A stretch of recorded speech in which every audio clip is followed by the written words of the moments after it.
তো ফাইনালি মা বাড়িতে এসেছে আর আমরা ওর জন্য স্পেশাল দুটো কেক নিয়ে এসেছি। এখানে লেখাই আছে ওয়েলকাম হোম মা। আর এখন যেহেতু মা তাড়াতাড়ি ঘুমিয়ে পড়ে, মেডিসিন চলছে, মা শুয়েও পড়েছে। আর এখন সারাদিনই কারণ এসেছে, রেস্ট নিয়েছে, ঘুমিয়েছে। আর এখন রাত্রির বেলায় আমরা কাটবো হচ্ছে কেক। মা খেতে পারবে না কিন্তু তারপরেও কাটবো। তো জানি তো মন আমাকেও ডাকি, মন এখন রান্না করছে। ঠিক আছে, রাখছো। বাবা ও ধরিনি, এই যে একটা,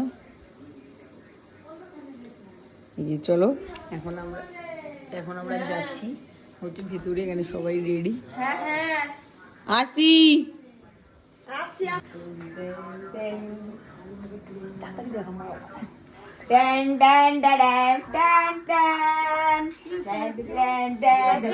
তুমি বাড়ি এসছো সেই উপলক্ষে আমরা একটা কেক এনেছি। এখানে কেক এনেছি একটা, এখানে লেখা আছে ওয়েলকাম হোম মা। আর এইটা তো জান এনেছে, কোথা থেকে এনেছে আমি জানি না, নিয়েছে।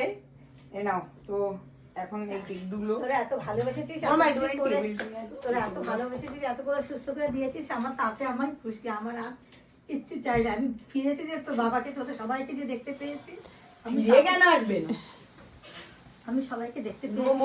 ওইটা নিয়ে না ওটা। এখন আমাদের বাড়ির সবাই চলে এসছে। এখানে বাবা মা, বাবা যাও না ওইখানটা, এই যে এইখানটা বসো না,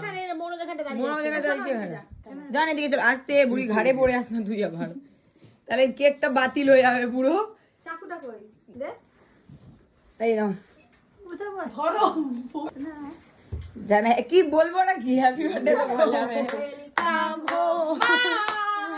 ওয়েলকাম হোম মা। ঠিক আছে, তোমাকে ছাড়া আমাদের বাড়ির সবাই অসম্পূর্ণ। বড়ার তরকারি খেয়েছি আমরা। বাবা কি খেয়েছো?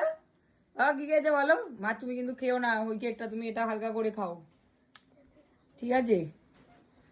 দাও, এই তো এসো না, তুই কেকটা খা। লজ্জা হলে হবে না সোনা, তুমি তো খাবা না। লজ্জা করে না মা। আসো আসো, তুমি তো আগে করে নরম করে না। যাও আস্তে আস্তে